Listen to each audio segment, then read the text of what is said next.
Get out of the way now. This is a public hearing, and it's meant, we're going to hear from you about what we're going to be talking today, which are the potential overlay zoning change. One particular one, fairly significant change, and the other one is simply cleaning up an existing multifamily overlay zone.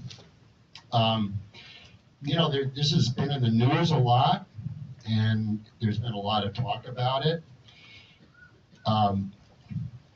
We can't, if this is a public hearing, so you have a right to say pretty much whatever you want to say about this.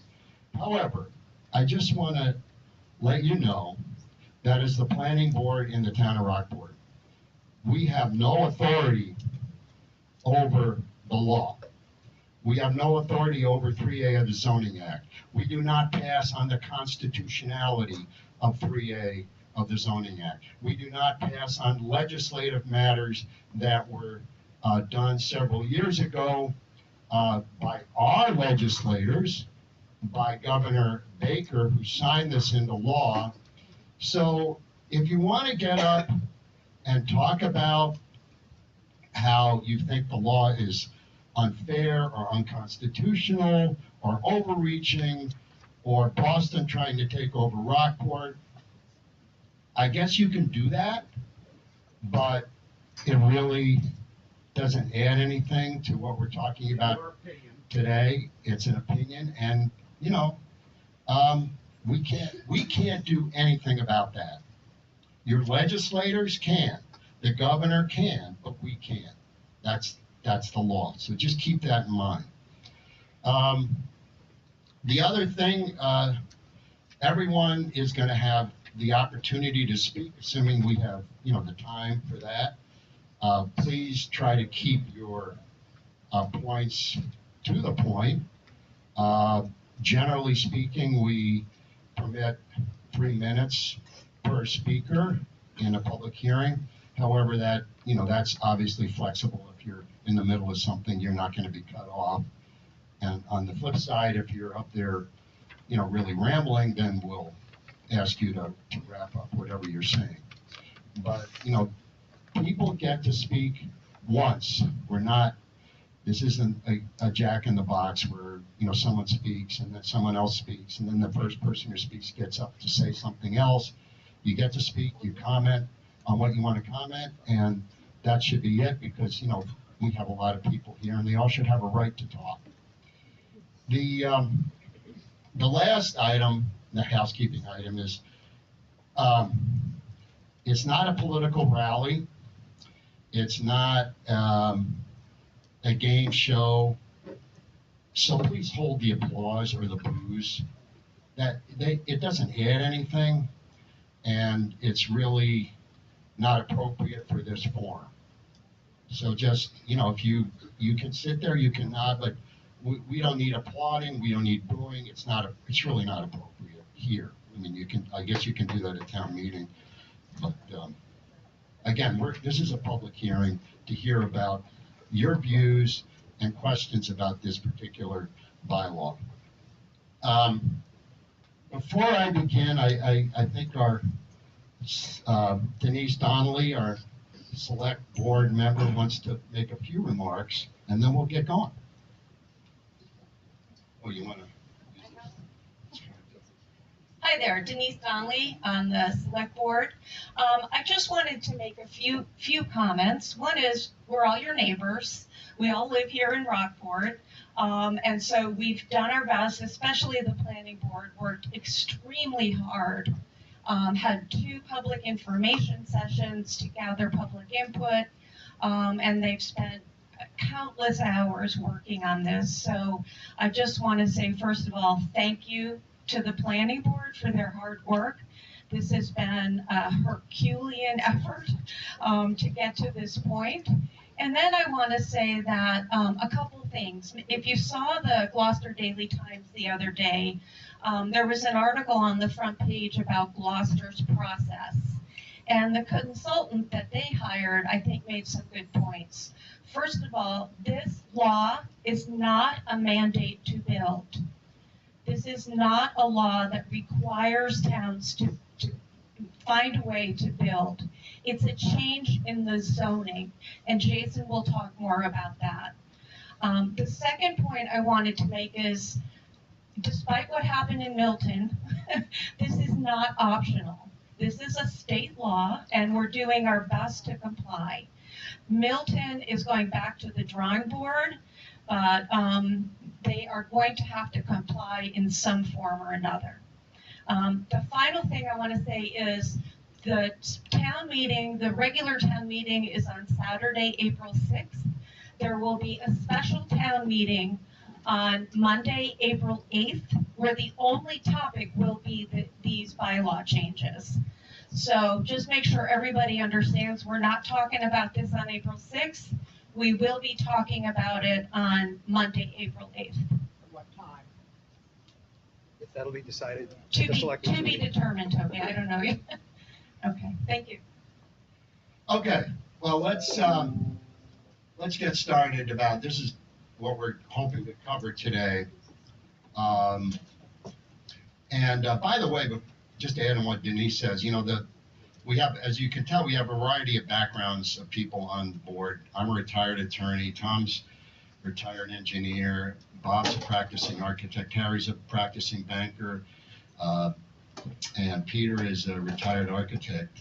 So we're from different backgrounds, different political persuasions, but we've all managed to work together on this because we understand not only that we are required to do it, but we all want to do it. We think it's the right thing to do.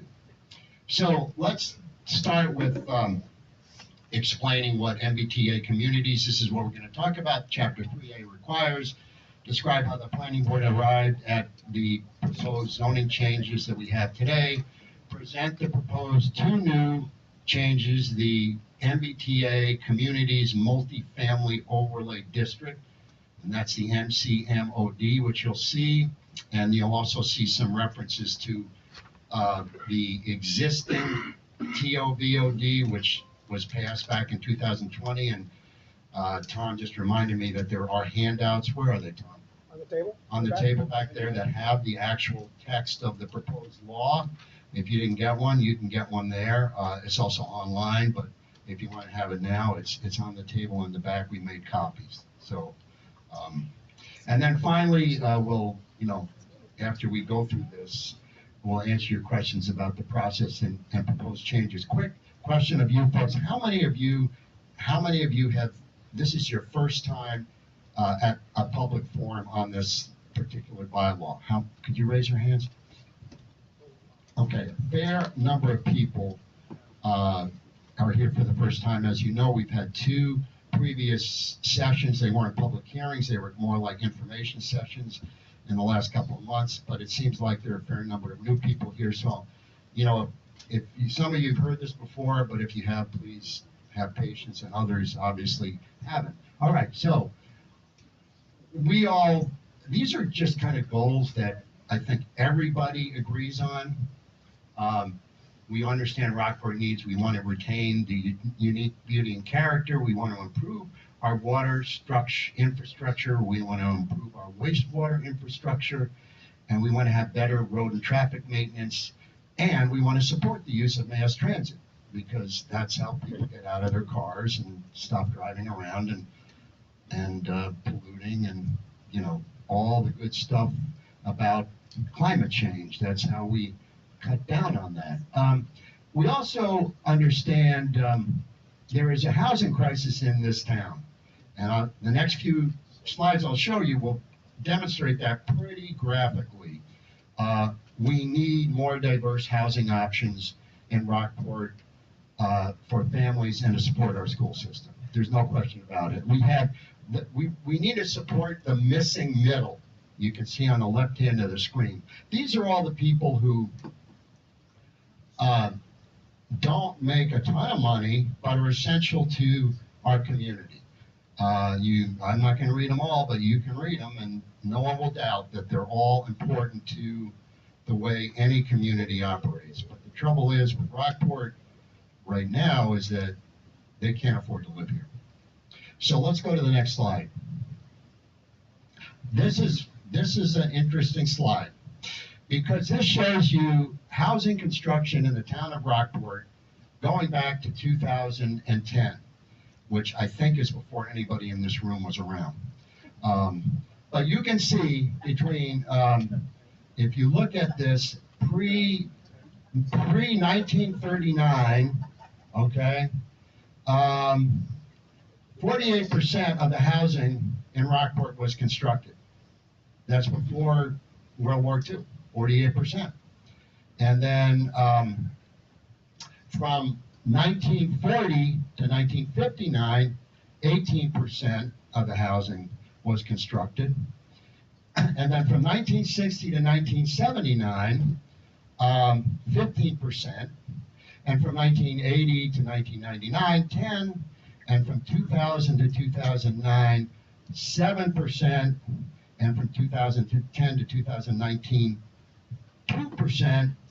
And then there is a very, very small sliver next to the 2% that doesn't even have a number, which represents the housing, through 2023.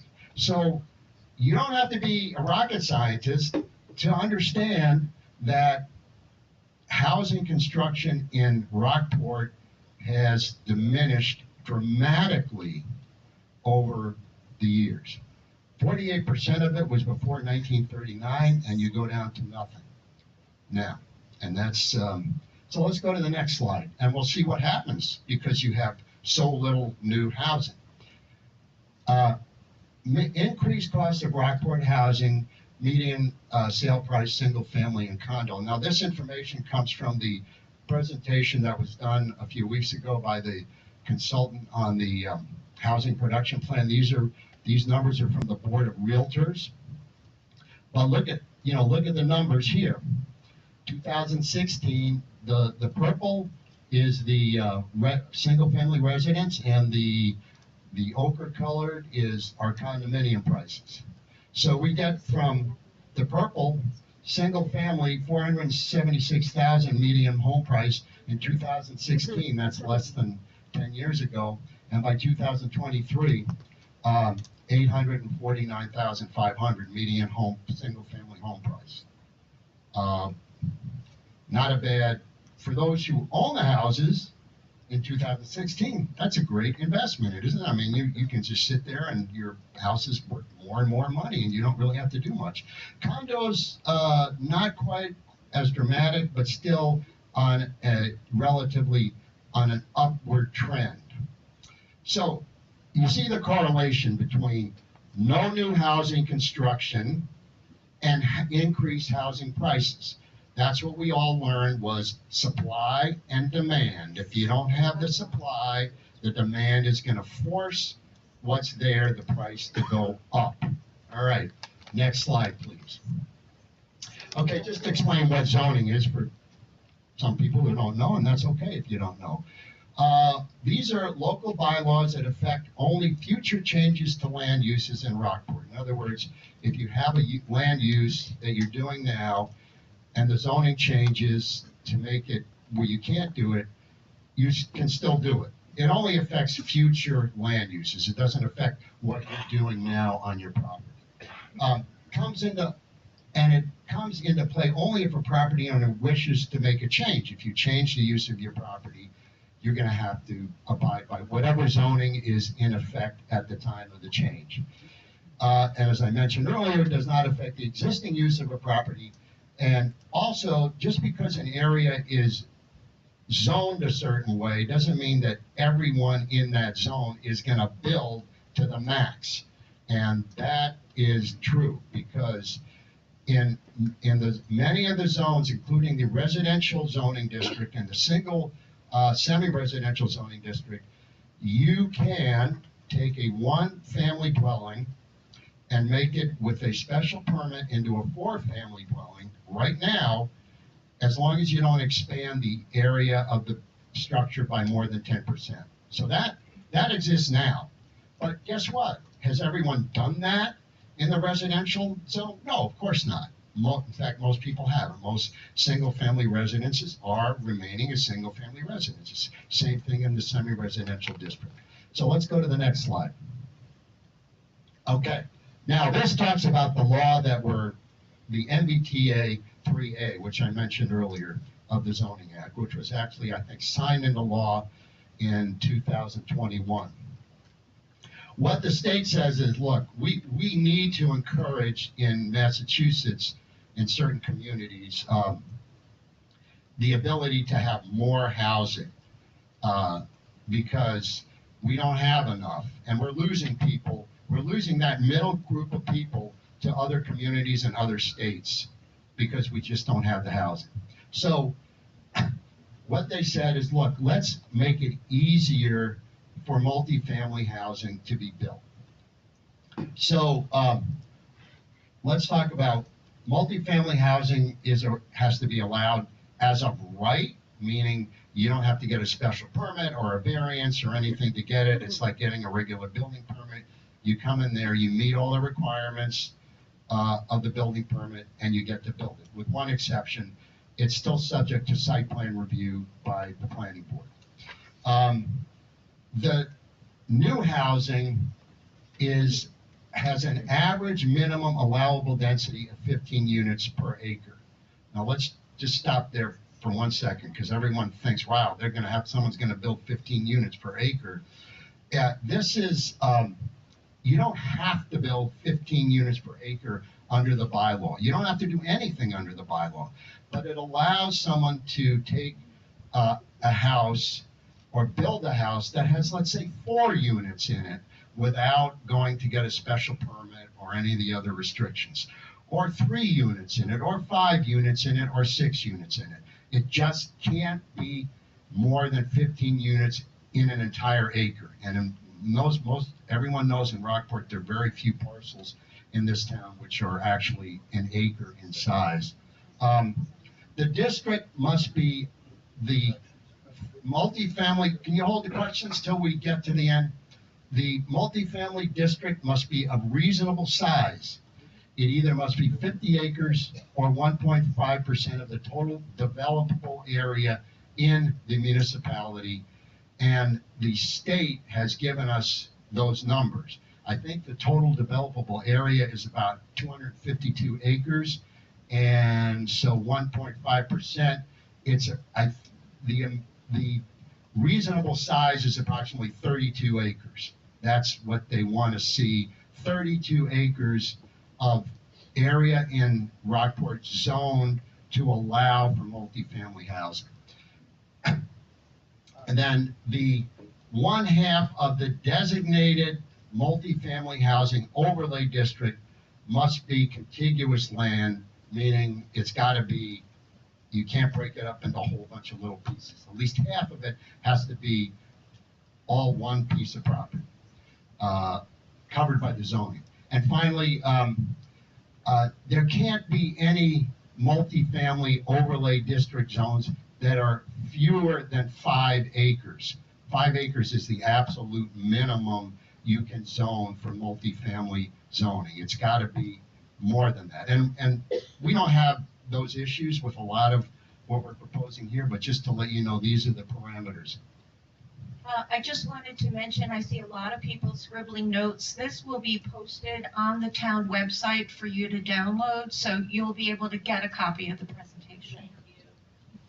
Yeah, plus I think this meeting is being recorded, so you can also see yourself if you want. Okay, go to the next one. Which communities in Massachusetts are affected? Well, I can tell you, Rockport is not alone, as you can see.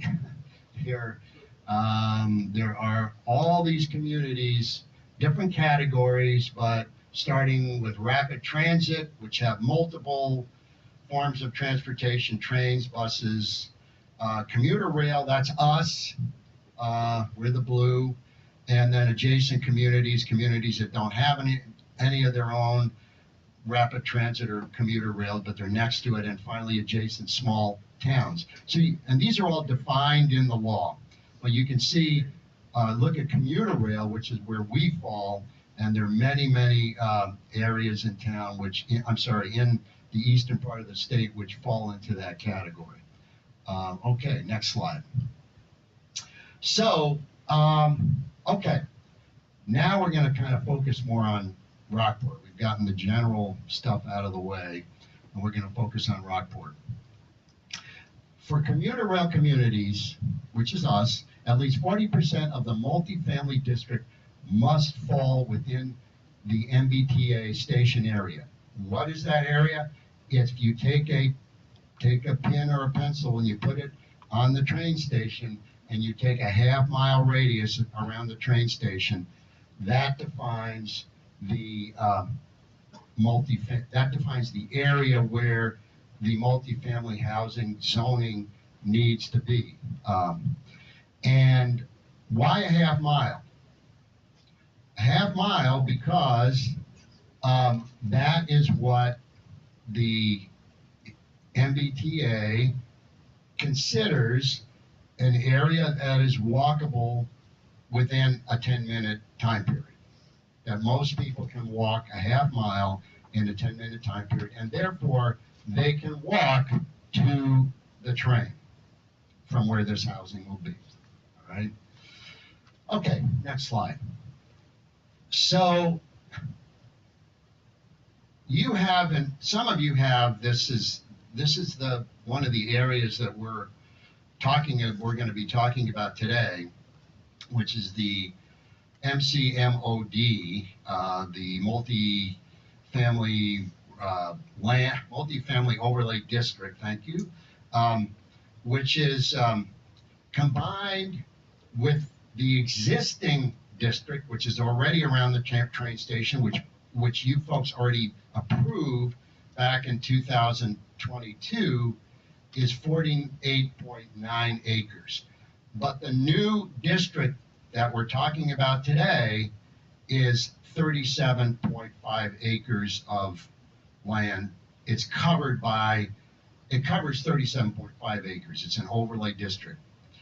Now, how many units, what the state calls the minimum capacity? In other words, you have to zone to allow a minimum of, in that area, that 37.5 acres, 562 units. Now, let me just explain something to you. This has to be the really most complicated part of this analysis, because how do you figure out where you could put a house in this 37.5 acres? How do you come up with 562?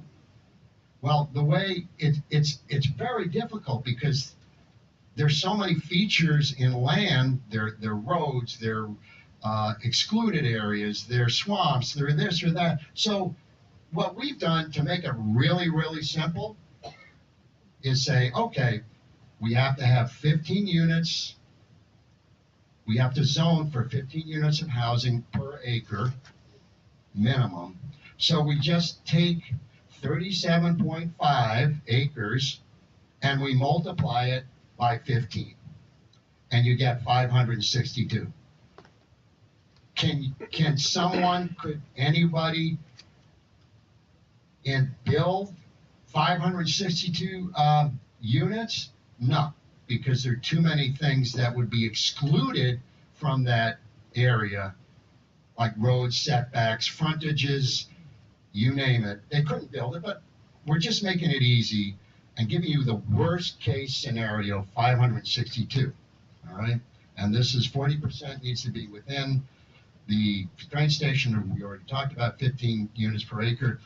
So worst case scenario, 562 zoning to allow 562, but wait a second, they're already in that same area, that same 37.5 acres, there are already 306 housing units there now. So to be fair and be realistic, you would have to deduct the 306 from the 562 to come up with a very, very generous potential new units of 256. That's what we're talking about, 256. And that's the most generous worst case scenario that you could have.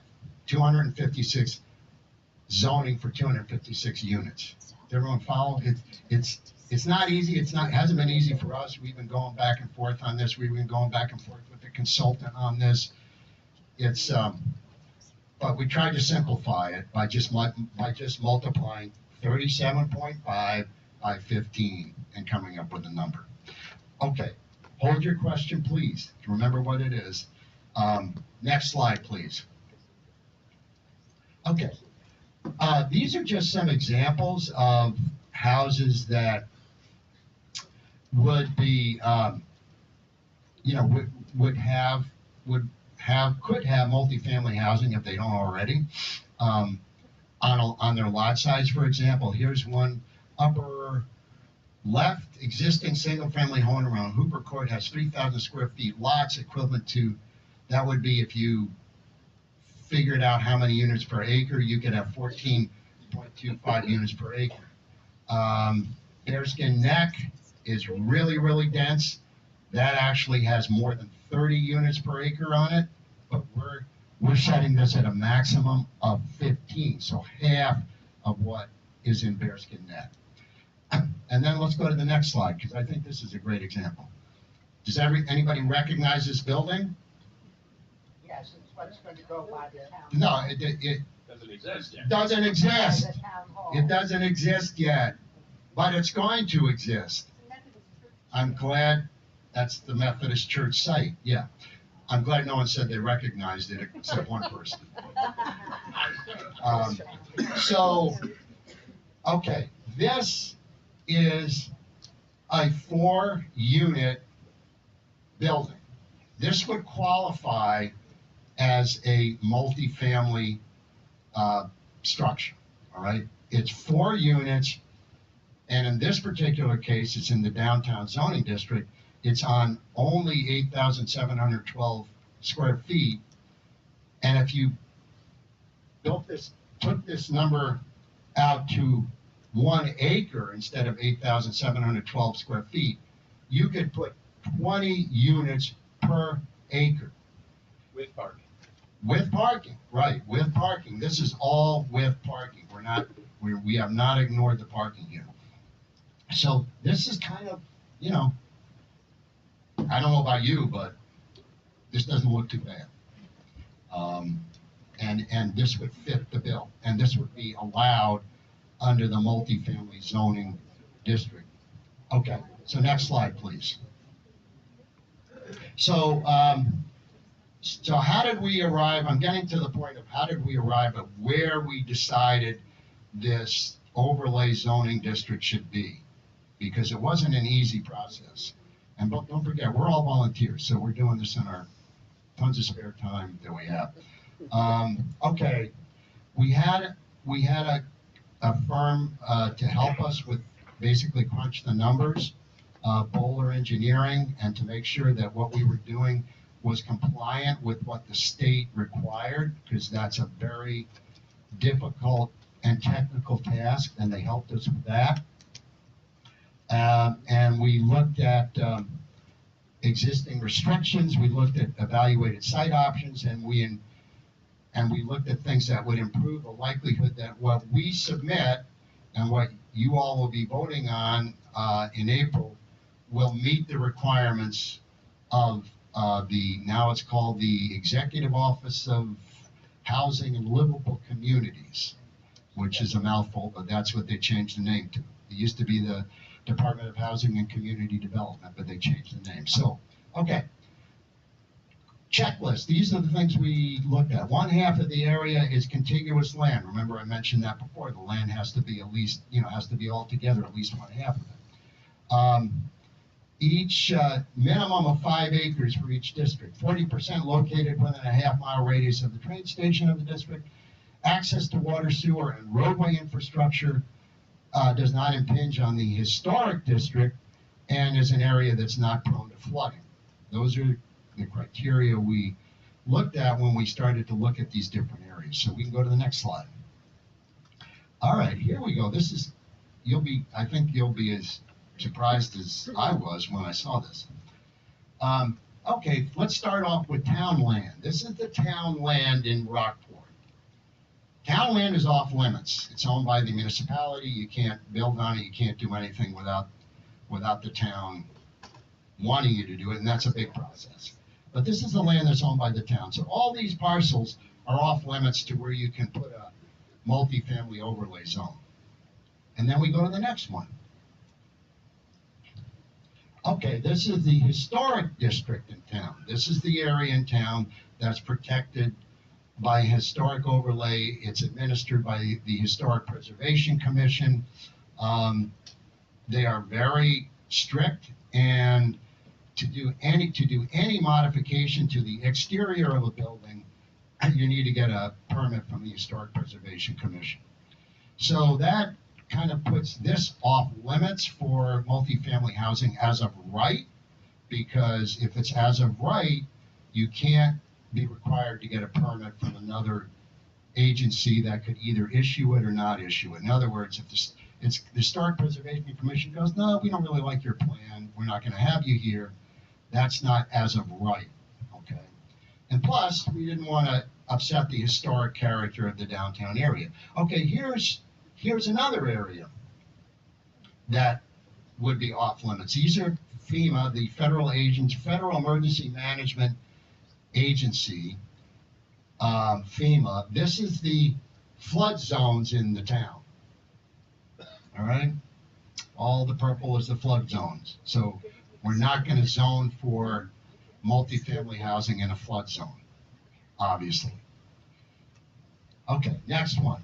This other purple area is the Water Supply Protection Overlay District. This is the area in town that is protected from development to preserve your drinking water supply if you happen to use public water in the town. So that's quite a bit of the town, as you can see, and that's where the wells are. That's where the surface water is. That's where they get water from the bodies of those various little lakes and ponds that are in the interior of Rockport. That covers a huge part of the town. Next slide, please. Well, this is a map with all the restricted areas on it. All right? You can see what a challenge we had in figuring out where to put this 30-some-odd acre overlay district, because there isn't much of the town left. And a lot of it that's left is just not suitable for a variety of reasons, which we'll go into. There's your half mile from the train station with all these districts on it. They're not color coded anymore, but they're all in the purple color, and you can see it gets very, very narrow and very limited. So we'll go to the next area, please. Okay. So what areas did we consider that would be realistic for a multifamily overlay zoning district? Well, we looked at certain, as you can see, there's a whole bunch of the town that we just ruled out off the bat for a variety of reasons, which I've already talked about. But we looked at the general zoning district, the downtown zoning district, the TOVOD, which is the one around the overlay zone around the train station, the semi-residential district, and the residential district. And we decided, okay, where could this possibly be located with all the other constraints? Has to be at least more than 5 acres, et cetera, that we were dealing with. So let's go to the next slide. All right, let's start with the general district. The general district is the area that's up, everyone knows it, the ruins of the Cape Ann Tool Company. And that's the general district and up the hill there. And one of our board members actually lives there, but he doesn't live in a ruin. But that's the area that's outlined by this red here. Okay. All right, so we looked at this and we applied the criteria that we were just talking about. 1/2 of the area is contiguous land. Check, that's right. 40% located within a half mile. Oh, I'm sorry, each district area, it's a minimum of 5 acres. Check, it is a minimum of 5 acres. Okay, but here we have a problem. 40% located within a half-mile radius of the station area. Well, this this general district is a mile and a half from the train station. So that's a no. And then finally, access to water, sewer, and road infrastructure. Yes, it's not in a zoned historic district, although there are some historic houses there. And here's another no, not prone to flooding. If you saw the flood map, this is prone to flooding. And it is an area that we decided not to consider because of that. So we'll go to the next slide. Okay, here's the downtown district. Everyone knows the downtown district. This is Main Street, the downtown commercial area, Bearskin Neck, etc. And so we got the first check marks. It's one half of the area is contiguous. Yes. It's a minimum 5 acres. Yes. It is located within a half mile. 40% is located within a half mile radius of the train station. Here's the radius line right there. It does have access to water, sewer, and roadway infrastructure. Okay, this is where we got two problems here. Number one, part of the historic district is in this area, and we're not going to disturb the historic district. And then second one is it's prone to flooding. As anybody who's been down in that area knows, after a big rainstorm, it is prone to flooding. So we'll go to the next area we looked at. Okay, this is the area that's actually now the Transit-Oriented Village Overlay District. This is an overlay zone just over 11 acres around the train station. And you can see the little hash marks there, that indicates this area. But actually the underlying zoning for that area is residential and semi-residential. This is the overlay district that was approved in April of 2022 and approved by the Attorney General, and it's the law in the town of Rockport at this point. It meets all, I'm not going to go through every one of them, you can see all the checklists. It meets all the checked criteria for a good location for an overlay multifamily zoning district. And that frankly was not an accident. When this was done in 2022, we looked at all that. Okay, so we'll go to the next slide. So this is the semi-residential district here. This is the entire actually semi-residential district. It's not the part that is covered by the multifamily zoning, which is less than this, but this is the entire district, just so you can see it. But I'll just tell you, we looked at this. Okay, it meets one half of the area's contiguous land. Each area is a minimum of 5 acres, 40% located within a half mile of the train station. You got a piece of it here that's a little outside of the train station. That piece was actually not included in the overlay district. It has access to water, sewer, and roadway infrastructure. You got Main Street right over here, and you got access to sewer and water. In fact, the sewer lines are very close to this. And it's not near an historic district, and it's not prone to flooding. Now, just maybe you forget, but included in this district is Sandy Bay Terrace, which some of you may know about. What it is, the housing there. It's obviously, it's quite built up. And I think Bob Simmons figured out it was what, 18 units per acre. It's already there. So we decided, hey, that's a good place to put the overlay zone because that's 18 units per acre, and we're only talking about a maximum of 15. Also included in this area is the Rockport Inns and Suites, which although it's not, housing, permanent housing, it is a highly dense area with, a number of motel rooms. So these are areas that already have pretty intensive usage. And the semi-residential zoning district is one of the more open zoning districts in town, least restrictive zoning residential districts in town. Do I need it? Oh, I'm okay, thanks. Before you. Mary's idea. Oh. Before you. Okay, so that's one area we said, yeah, that's a definite possibility for an overlay zone. So we'll go to the next slide.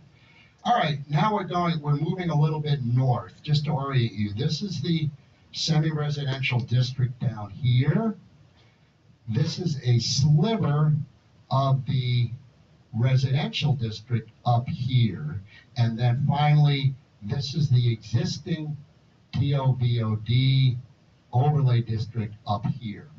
So we're going from kind of going out of town, into town, and then right, the center of the railroad station.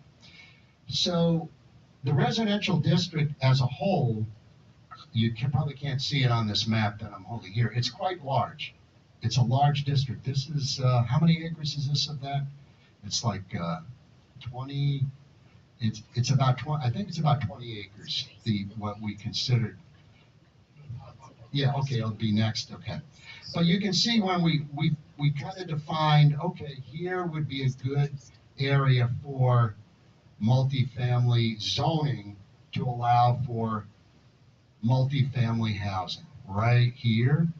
And what we did is because of there were some nice older housing and historic houses along Main Street, we decided, let's carve those out of the multifamily district because that should stay.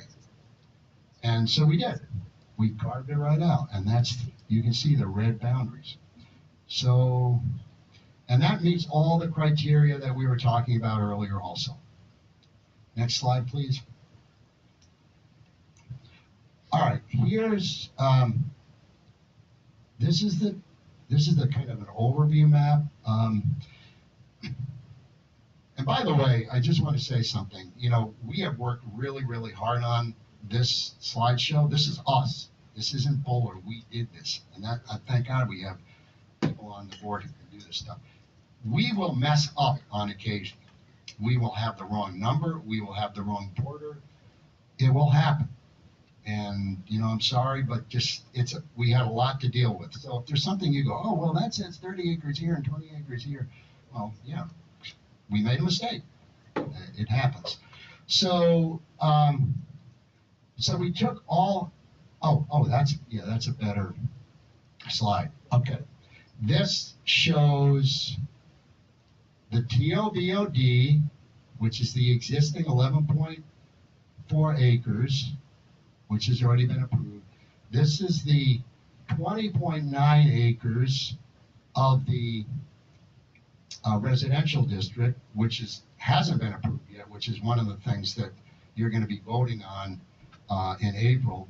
And this is the 16.6 acres of the semi-residential district. And you can see here that we also cut out the housing that was fronting on Main Street there. So, and we also stopped it after the Sandy Bay Terrace. We stopped it. That's the turnaround in Sandy Bay Terrace. And this is Main Street that runs up here. So these are the two proposed new districts that, if anybody has that handout, that we've included. Some of the single multifamily residential district is not in the half-mile radius, but that's okay because we only had to have 40% of it in, and we're there, and everything else here is totally within. But we thought because of the infrastructure, the location, the lack of flooding, the lack of historic buildings, that these would be the best areas. Plus, they're walkable to the train station. So let's go to the next slide, please. Okay, this kind of shows you the main access. These are the streets that provide the access to the TOVOD and also to this new district here. This is Main Street, this is Railroad. These are kind of just indications of ingress and egress that exist there now.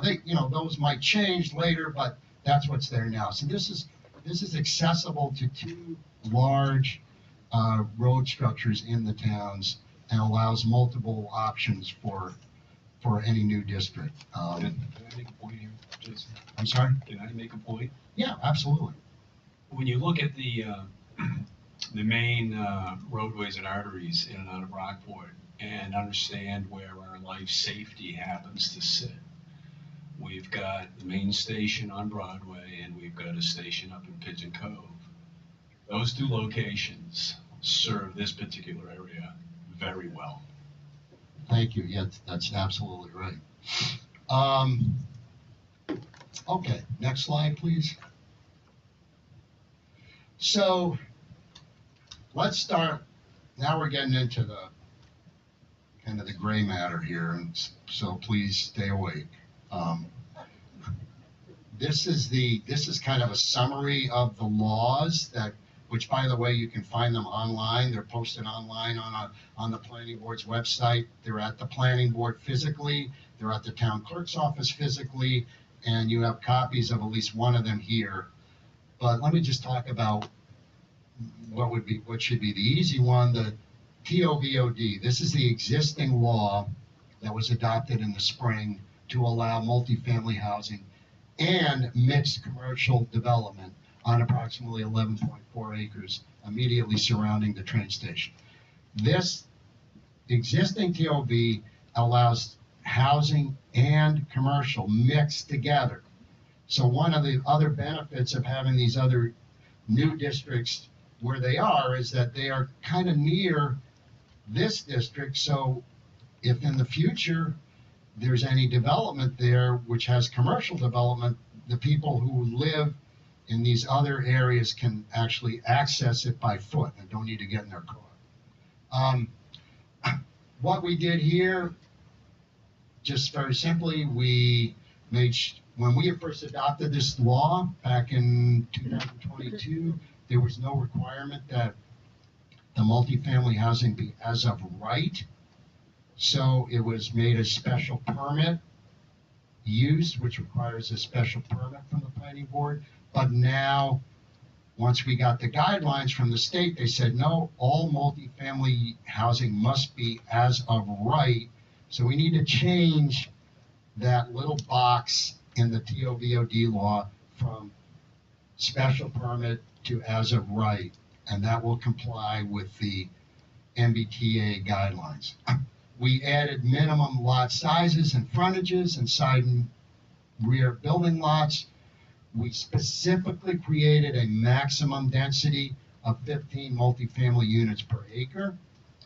And we cleaned up some language that was, inconsistent in the bylaw to make it consistent with the definitions in the bylaw. I mean, these are things that just are very particular minutia that sometimes you have to work on. It takes a little while sometimes to get it right. All right, so that's one. But we don't change anything else with the TOVOD. There's no increased density. There are no more houses. Nothing is increased. It's the same as it was in 2022. So now we get to the next law, the MBTA Communities Multifamily Overlay District Bylaw. This does create a new multifamily overlay district. And as I mentioned, they're in, and you saw them, they're in the residential zone, underlying zone, and the semi-residential underlying zone. We were very careful. Some of you have been to these other meetings here, some of you haven't. But after hearing from you in the previous information sessions, we thought, people are worried about this. They're worried about what it might do to their communities. We understand that. So we had to balance that with the ideas we want to comply with the state's mandate, because if we don't, and you'll hear this in a little while, some very bad things can happen to the town's fiscal situation. So we said, okay, we're going to do the minimal amount possible in this new district to allow for multifamily housing and still comply. Okay, well, let me tell you what that is. This is what we changed. We only changed 3 aspects of the underlying zoning for these areas. The underlying zoning means the zoning that's on the books now. We only changed 3 separate things of that. Number 1, the new law allows but does not require multifamily zoning as of right with a maximum number of units at 15 per acre. It allows it, but it does not require it. Number 2, it allows but does not require townhouses, which are similar to multifamily, just look a little different, as of right with a maximum number of units at 15 per acre. And the illustrated design elements for multifamily and townhouses that are in the TOVOD law to make sure that these things have an appearance that's consistent with what architecture in Rockport looks like. We don't want any flat roofed buildings here. That it has to follow any multifamily housing built in this new MCMOD district has to follow those illustrations. It has to look like them. It can't be some wild and crazy thing that some architect came up with, so, which they do sometimes. Okay, what does not change? This is very important for you folks to understand. It does not change the minimum lot size in the underlying residential and semi-residential district. Those minimum lot sizes remain. The lots cannot be any smaller than what's on the books now. It does not change the minimum setbacks in the underlying districts. They remain. So if you've got a 20-foot setback from the lot line or a 15-foot or whatever you have, they stay the same, whether you have multifamily housing or not. It does not change the minimum frontage requirements in the semi-residential or residential districts. They stay exactly as they are now. And it doesn't change the parking requirements in those 2 districts. The parking requirements remain the same. And finally, there is no mixed commercial and residential units permitted. In contrast to the TOVOD around the train station where it is permitted. They are not permitted in this area. Jason, could you also talk about maximum height? Right, yeah. That actually the next slide. Is it on the next slide? Oh, okay. Okay, so yeah, I'll just tell you, might as well tell you now. The height limitations. The height limitation in Rockport is 30 feet, 2.5 stories, the same. That does not change. So basically everything remains the same except for one thing. You can build a multifamily house. Okay, so here's a good example. Here's this is just a random 10,000 square foot lot. All right. Under the zoning, you've got 6,000 square feet is buildable and 2,500 square feet of footprint. You did this? Buildable means anywhere within that area. Okay, anywhere, yeah. But it can only be 25%. Only be 25% of yeah, okay. And here's the lot size, 150, 10-foot rear setback, 10-foot side, 70-foot, 20-foot front, 70-foot frontage. These all have to be met with the multifamily housing. All right, all these which are there now on the books, which everyone has lived with for quite some time, they all have to be met by multifamily housing. So why don't we go to the next slide? And here's an example of what could, if someone wanted to, they don't have to, but what they could be built in this area. It's basically what, 4 condos at 6 or 4 rentals or whatever. They don't have to be condos. 4 units at 1,625 square feet each, and first floor, second floor, And it all has to meet the setbacks that exist now in the law. And that's kind of what the overlay district allows, so we can maybe have more housing in Rockport, because there's nowhere to go, as you saw from the other slide. There's no way to build out. We're not in Texas. You can't just say, okay, let's use that 200 acres over there. We can't do that here. There's only one way to go to provide more housing here. So next slide. All right, here are just some examples of these purple things are like architectural features.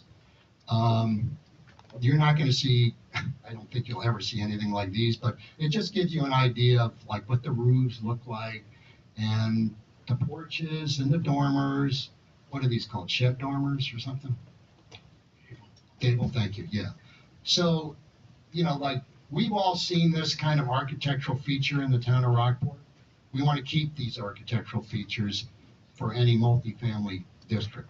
And don't forget, the height limitation is the same, 30 feet. That doesn't change. Next slide, please. Okay, this is what happens now for the stuff that's not fun, but you need to know about it. If the town doesn't approve this, we have until the end of this year to approve it at town meeting, and then of course it goes to the Attorney General. Attorney General it's going to take a while to approve it. It goes to the Executive Office of Housing and Livable Communities. They need to approve it. So it's going to take a little while for this to get through the state offices up there. Well, number one, it's the potential to have new vitality for residents to move in who can't afford, $400-something thousand condo or an $849,000 house. It gives a wide variety of housing options, whether it's a rental or a condo. It allows for that. It potentially could increase the tax base to keep taxes in check. And most importantly, to me at least, is to provide the opportunity for more families with kids to decide to live in Rockport, have their kids go to the schools in Rockport, and can afford it, and not a house. Okay, so let's go to the next part, and this is what I'm going to ask our town administrator at some point. Do you want to talk about these now, Mitch? Whatever you want me to. Yeah, I mean, you can talk about this better than I can, so, yeah. Okay, so what you see up on the screen are the grant sources that the state has indicated could be on the chopping block or up on the table for them to consider if this were not to pass and be approved by them.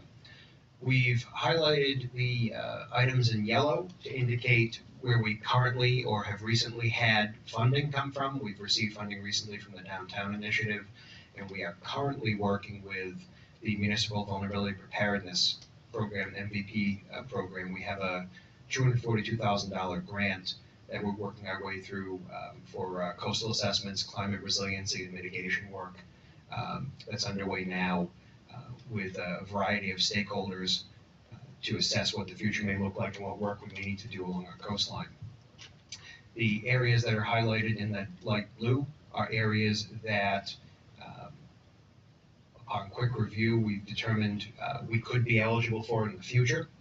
We, for the first time, have a full-time special projects and grants manager in the town. And he's been in place for a couple of months now, and we are already seeing significant movement in the area of grants that we simply have never before. So those present opportunities for us moving forward. As I know everybody is aware, the value of grants coming in, that means that we're not using tax dollars, that means we're not raising fees associated with your water or your sewer. So they provide a valuable source for keeping the town moving, especially for addressing projects that are of a significant and important nature to everyone. Next slide.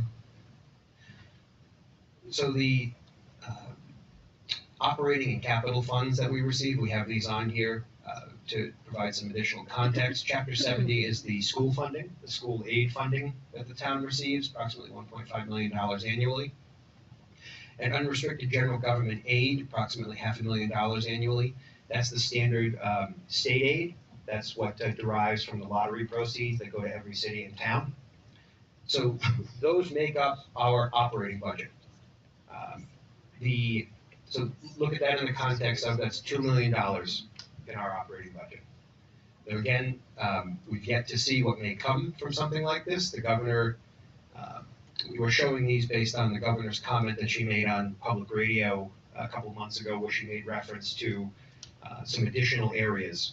So we're putting these on here so you have some context on what's here. Not saying that they shall be gone, or just for you to be aware of what's on the table.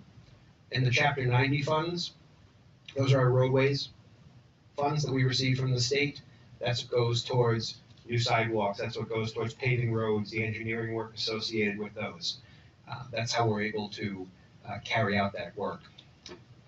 And then certainly you see here a couple of recent articles, and one of them, one in the center, a press release from the state relating to the impact on Milton in particular for non-compliance.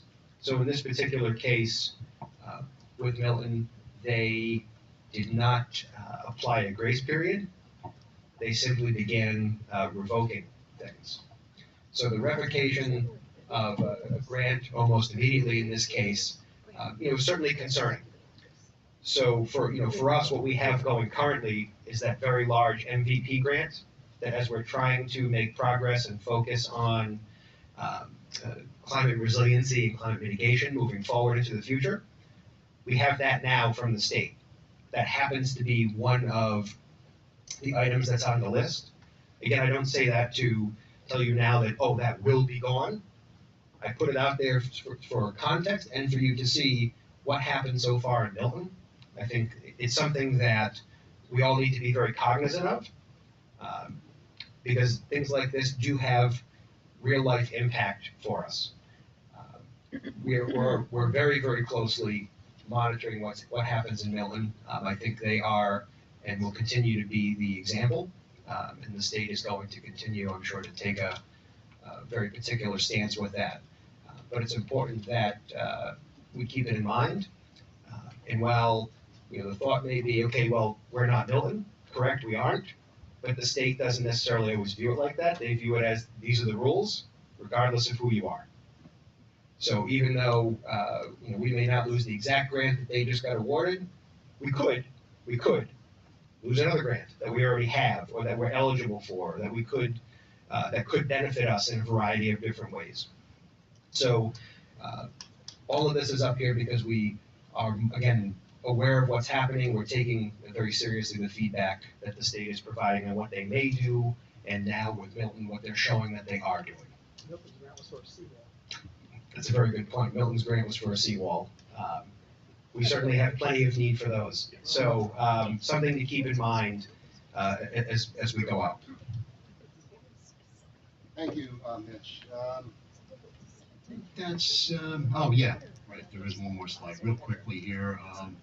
We have the public hearing today, that's obvious. You can submit your comments on, if you want, online at planningboard.rockport.gov. These are just some other events that aren't necessarily tied to this event, but February 27th, Board of Selectmen meeting with the DPW and the Planning Board by Zoom. You can access these materials at any time on the Rockport website. They're all posted. And then, of course, April 8th, which is actually a Monday, these particular zoning articles are being put off till Monday, even though the regular town meeting in the spring is on Saturday, but just because of the length of the meeting and the stuff that's on the agenda. Is that right? That's correct. The material covered today will not come up on Saturday. I think that's very important to stress. It will not come up Saturday. It will only be Monday. What time Monday, please? The warrant hasn't been set by the Board of Selectmen yet. I anticipate they'll do that sometime in the next week or two, and then we'll have an exact time. It'll be sometime after 5. I would It'll be assume. somewhere in the 5 to 6 o'clock start range, but that'll be for the selectmen to determine. All right. All right. We have a little map up here. Some people can really relate to maps, hard maps, rather than looking things at a screen. You can see, if you want to come up, you can see the parts with the hash marks on them. Those are the areas of the multifamily overlay district, and also the TOBOD is shown on that in white hash marks, if you want to come up and look at it. Otherwise, we're going to start our question session. And Will they stretch their legs? why don't we take 5 minutes? How about that? 5 minutes, come back. 5 minutes sounds great.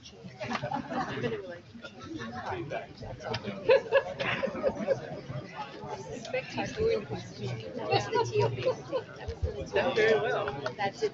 They covered a lot of ground there. Oh, they did. And Whoever did this. That would be, that, Gloucester was lettuce. They may want to do that.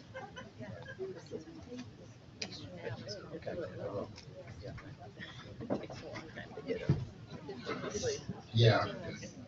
Okay. Just and answer a couple of questions that have been posed, just so people, because I know people may not know this, but this has nothing to do with government building anything, tearing down anything, taking over anything.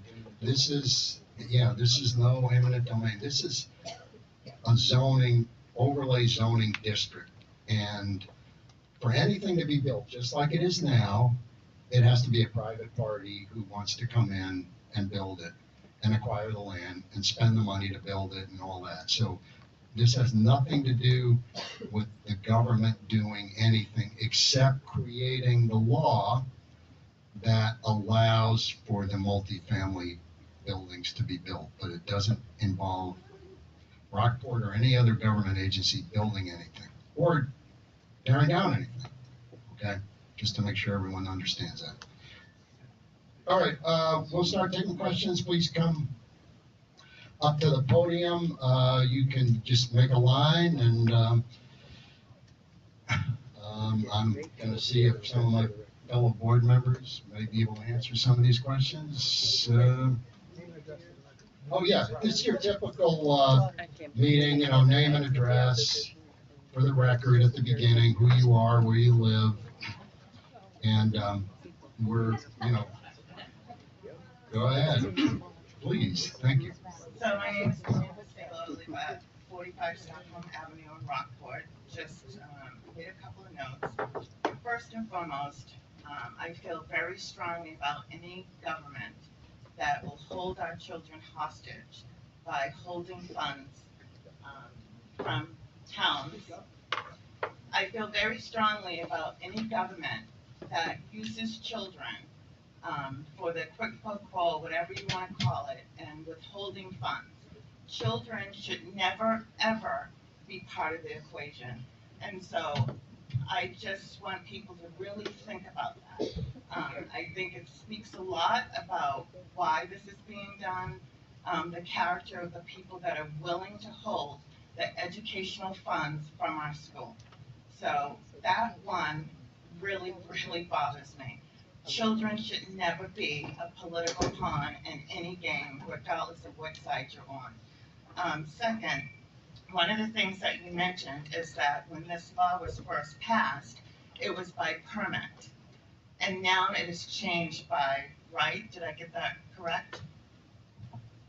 Well, when the TOBOD was adopted, it had there was no as of right requirement at that point. So But since it was, after it was adopted, it became as of right, and that's why we wanted to amend that law, yeah. So my concern is, as a town, we voted, regardless if you voted for or against it, for it permanent. Now it's as of right. So how many other changes will there be after we continue to opt into this. So, am I wrong with that? Like, when we voted, it was by permit, and now it's by right? I'm not quite sure what you're asking, but if you're asking to anticipate future changes that might be made to a bylaw to tweak it, to correct something, No, I'm talking about what you commented. yeah, no, and I'm trying to answer that, but I'm saying that in both of these, both the TOBOD, which was approved, and the new law, anything still has site plan review, any multifamily housing, the planning board still has site plan review. It's not like they can just go do it. We still have site plan review over that project. We're making that change so we're in compliance with what the state wants us to do. Does that make sense? Bingo.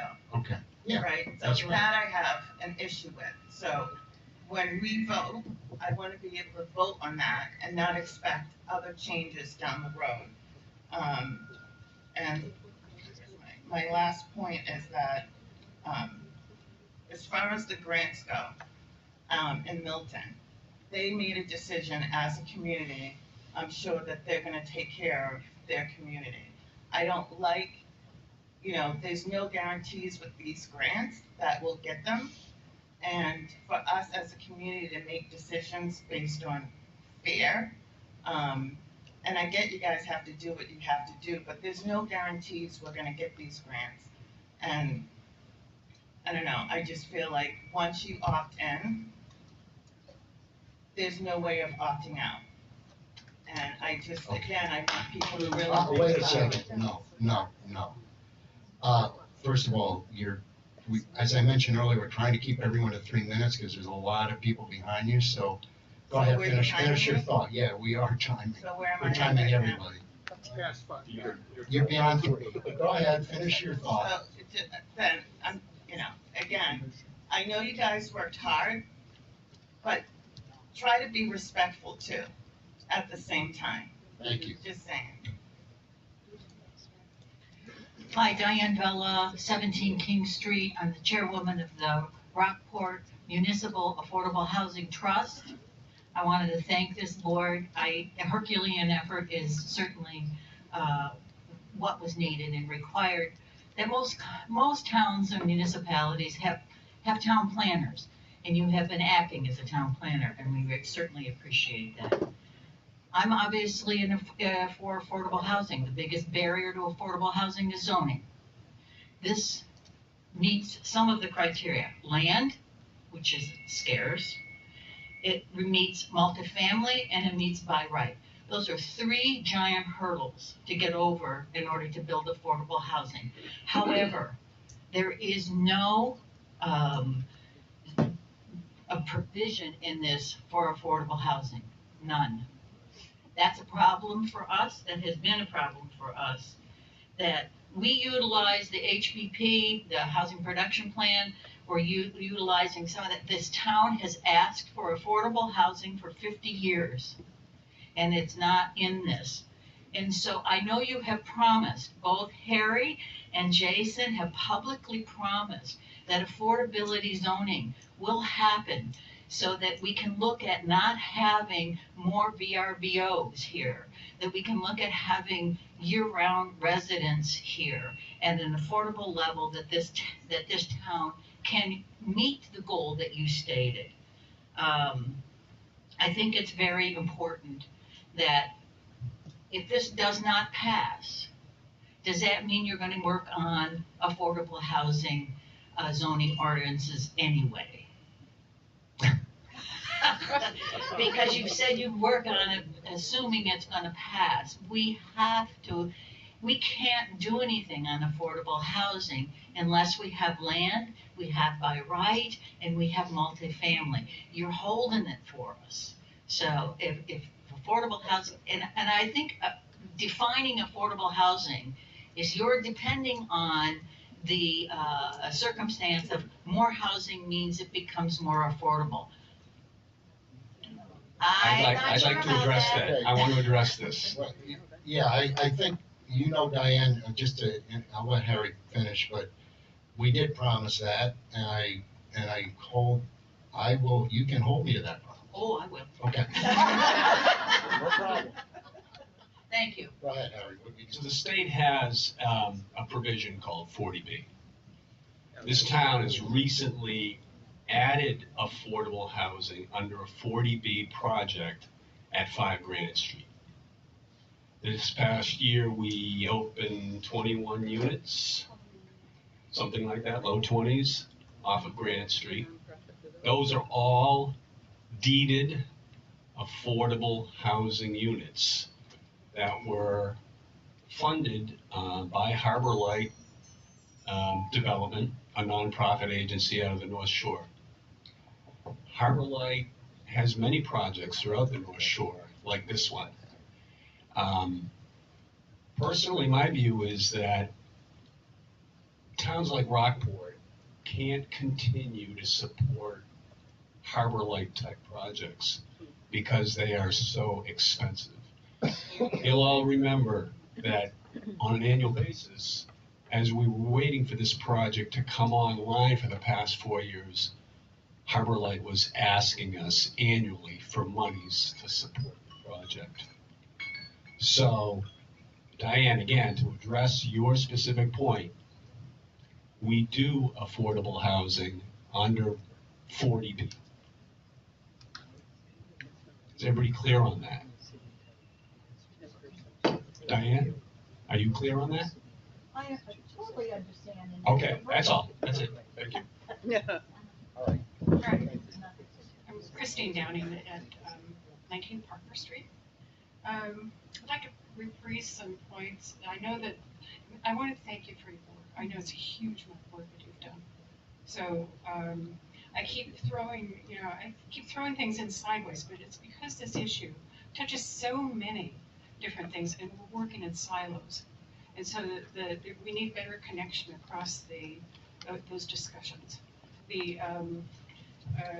Let's see, I want to just sort of touch on a few points. Doesn't mean it's all of them that I have, but here are a few.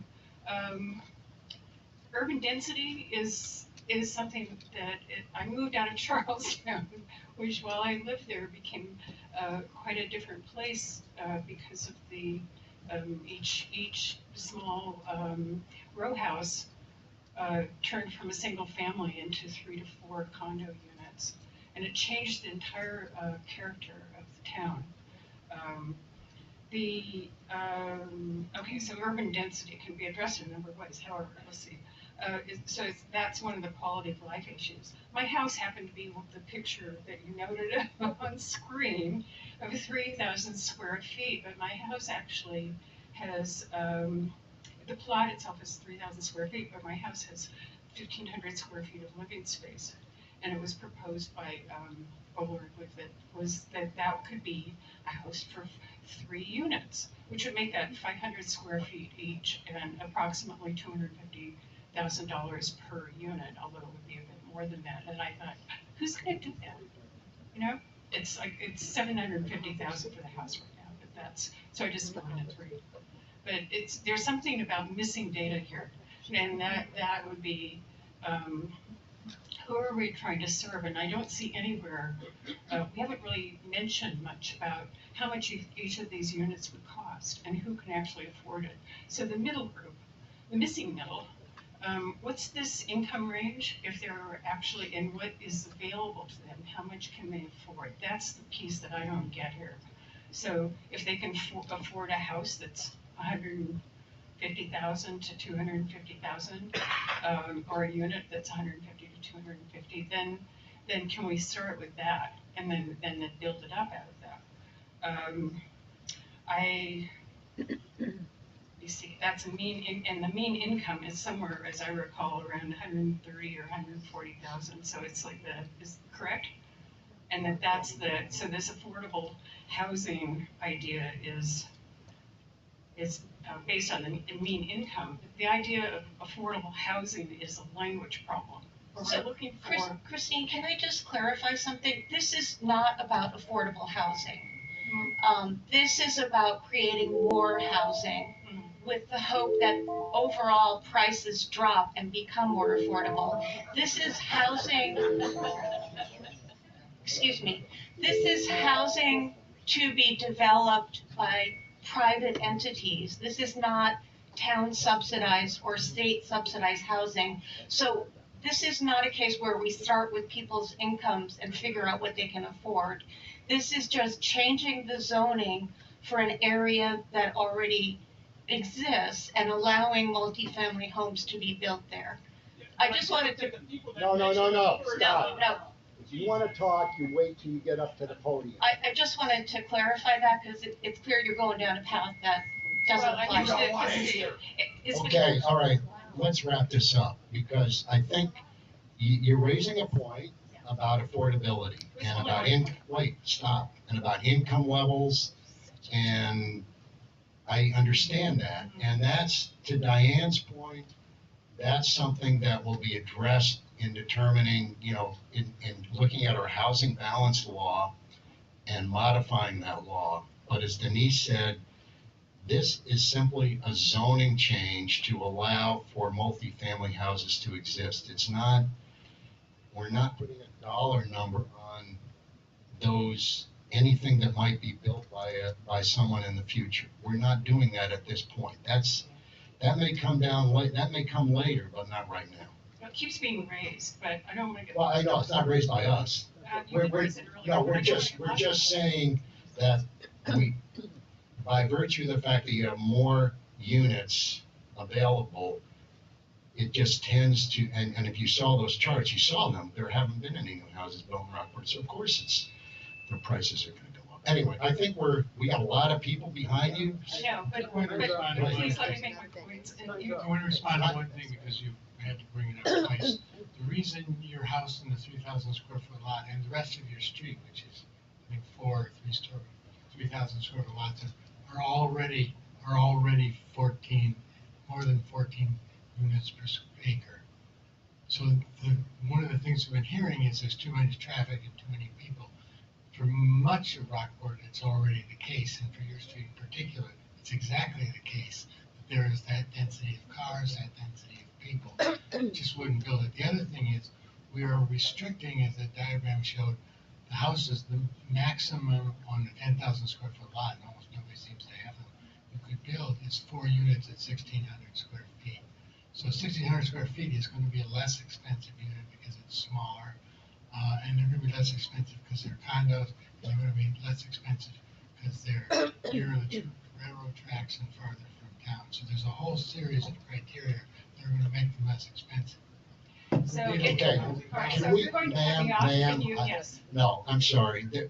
In deference to all the people standing that's fine. behind you, you need to, we can have this conversation later, but you need to let other people talk. I will, and I will just say, I'll be happy to send these in, my notes. Will you post them so other people can read them? I have no idea, but please send them in. Okay, thank you. We I, don't usually post people's notes. But why don't you let the next person speak? I'm gonna have to ask you to sit down now. I'll be happy to sit down, and I'd just like people to know I have a summary here. They're not just notes. Okay, thank you. Morning now, afternoon. I have points to make. Can you hear me? Yeah, can you say your name and address, please? Thank you. I am on it. Great. My name is Jamie Medea, and I'm at Holbrook Court. And I have 2 points to make in my 3 minutes, and I do not invite a response so that I may complete what I have to say. First, I am an environmental and land use lawyer, and I've supported my family at this for 40 years all over the state. I teach at Boston College Law School, land use law, and I teach at Northeastern Law School, environmental law. I have taught and studied this statute since it came out. My 2 observations are: number 1, construction of these proposed zoning units and passage of this particular zoning change does nothing to provide homes in Rockport of greater size, diversity, or affordability. It incentivizes second homes, and it incentivizes Airbnbs. Period. As my students say, I appreciate you. Sincerely, tons of work. But unfortunately, as you have come along, there has not been brought along with you in your work year-round rentals or leases for the new units. That is necessary. And I want to assure everybody else who's worried about their own existing property, it gets grandfathered. A new proposal doesn't have to apply to all the existing zoning in town, the existing units, or even the existing accessory dwelling units, or even any accessory dwelling unit. We can solve that problem to make sure that these units are year-round, which is what we need. And point number 2, I am really not pleased with the emphasis on the state enforcing on us. There will be no withdrawal of school funding. The statute specifies exactly which funds can be withheld. Those are not among them. And yes, this Attorney General in her letter very much supports passage of multifamily housing. But I have also spoken with Bruce Tarr's office directly with his general counsel and discussed it, and they are very interested in helping us get year-round homes. They're not interested, as a legislature, in forcing vacation rentals on one of the few towns that's half a mile to the beach as well as to the train station. So thank you very much for your work, sincerely. But we have a little ways to go before I would vote for it. Thank you. We're not afraid. We're gonna just Applaud start if we want to, doing them. Jay. No. You're a nice guy, but they No. can applaud. And first of all, if you would read the guidelines, just one thing, they actually say that you can't treat multifamily housing differently from other housing. Which is why I spoke to what we can do throughout Rockport. We do not have to do it just in this district, but you all did not take that on in time. So I am not voting for it until we do take it on. Oh, and sorry, Senator Tarr is looking into exactly that, whether the executive branch guideline should be what you all are saying it is. And I'm not doubting you because town council told you that, but he says we didn't mean that. So the dynamic is ongoing. Okay, thank you. Thank you, Mr. Moderator. Alan Macmillan, 18 Story Street, Rockport. Two totally different ways of looking at this. When I was born in 1946, the Earth's population was 2 billion, and it had taken 50,000 years to reach 2 billion. Last November, the world's population reached 8 billion, a quadruple increase in my lifetime. And then another totally unrelated thing, but directly related to MBTA. How many of you here are aware of the fact that you can take the train on Saturday and Sunday to Boston, go anywhere you want on the train, ride as many trains as you want for $10 for the entire weekend? $10 to take the train from Rockport to Boston, to Concord, to go visit someone, to take the train to Boston, take the train down to Providence, Rhode Island, $10 for the whole weekend.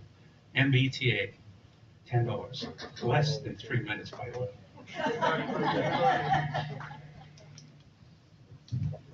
Good morning, Brian Sullivan, 6 Mary Helen Way. First, thank you for the overview. This is the second. I attended one of the informational sessions, and thank you for the overview today. Just looking forward to the actual question that has to be dealt with on April 8th. Sorry for the recap if it's obvious to everyone, but if I got it correctly, years ago, the legislature and the governor signed a piece of legislation that is now coming to a head. And that legislation, in overview, without all the detail that Mr. Shaw went into, says to communities, including Rockport, thou shalt enact X, Y, Z, and it has to meet certain requirements. The planning board has taken that rather complex set of requirements that must be met and come up with this district. And now the question before the town is on that issue. And the stick is, if that's not done, funding is threatened from whatever source, and I understand that can be a whole separate discussion. As I understand it, that's the question that will be presented on April 8th. And what I would project or ask to be projected to help people maybe think about that issue would be a hypothetical, if the board might address this hypothetical. So 3 stipulations. 1, for purposes of the hypothetical, presume that the change to the zoning bylaw as envisioned now by the board is put into effect. That's 1. 2, Smith wants to build a multifamily house somewhere in Rockport that's not in this new district. Jones wants to build a multifamily house within the district in Rockport. Could you go through the difference that Smith has versus Jones to illustrate where the rubber meets the road, what actually happens, and I understand you've touched on that, if this is enacted? Thank you.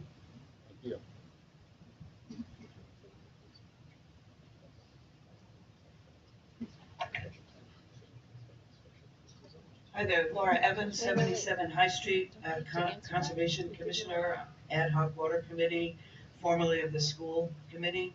On thinking about if all of these new, if this goes through and all these new houses, if new houses are built and they're sold at market rate, then what is now another state mandated percentage that we need to meet in town is all of our housing stock 10% of it must be affordable. Right now, we stand at 4.6%, and if these new houses are sold at market rate, that could erode below